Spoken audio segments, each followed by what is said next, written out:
Today, I'm going to go over how to sort data in Excel, and specifically how to sort it at multiple levels.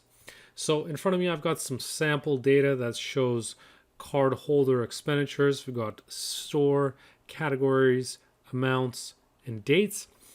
And so my goal is going to be to sort this by card holder and then by date. And I'll show you how you can make it even more complex if you wanted to.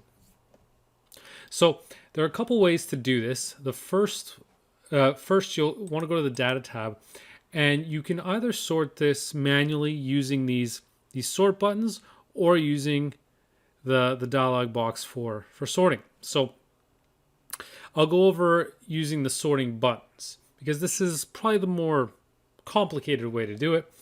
And so how it works is, okay, let's say you wanted to sort by card holder and then by date. So the key thing to remember is you want to work backwards in your sorting. So if card holder is the main thing I want to sort by, that's the last field that I want to touch. And that means I'm going to start with the last field I want to sort by, which is date. So what I'll do is sort this from newest dates to oldest, in which case I'm going to use descending order from highest to lowest. So that's going to sort it by date. The most recent ones are at the top. And now I'm going to select card holder, and I'm going to sort these in ascending order from lowest to highest. And now you'll see now I've got the card holders sorted by name first. And then within those sorts, they're sorted by dates. Now you wouldn't be able to do it.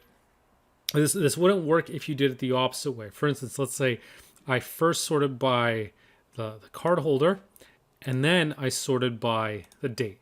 Now it's out of whack. It doesn't work properly, and that's why you really have to work backwards in your sort to make sure you're starting at your last level of sorting and then working your way back up to your primary one. And that's why you have to start first with sorting the date, again, newest to oldest, and then by the card holder. So I'm going to reset this, and I'm going to show you the other way to do this. And that's by clicking this sort button.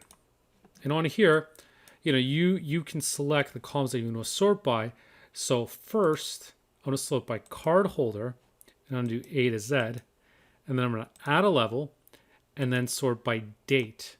And let's say newest to oldest. So this is going to accomplish the same thing, but visually this might be a bit easier to understand, because obviously first you want to sort by card holder. So that's the one you select first, and then you select date. So that's the one you select second. So you don't have to work backwards in this screen. You can just do it logically how it would make sense to you. Now, if I hit OK, I've got the exact same sorting that I had before. So the advantage of this is it's a lot easier logically to do it, and it allows you to easily see exactly how you're sorting versus trying to work backwards and using these sorting buttons, which can be a bit cumbersome to go through. And so, as you can imagine, you can make this as complicated as you'd like. We could do something like sort by categories, then by store, and then let's say by amount. Or let's say largest to small. So let's keep it consistent, A to Z. And now I've got categories, then by the store sorted, and by amount. So there's a whole lot of sorting that you can do at various levels. And if you're doing that, if you're doing complex sort, you're better off clicking on the actual sort button, just so it's easier to do it logically. If you're just wanting to do a simple sort, let's say, okay, A to Z in terms of dates, then that's where, I guess, go ahead to the data tab. You want to select that in ascending order. If you're doing a one-level sort, this is probably an easier option. But if you're doing something more complex, go to the sort button to do that.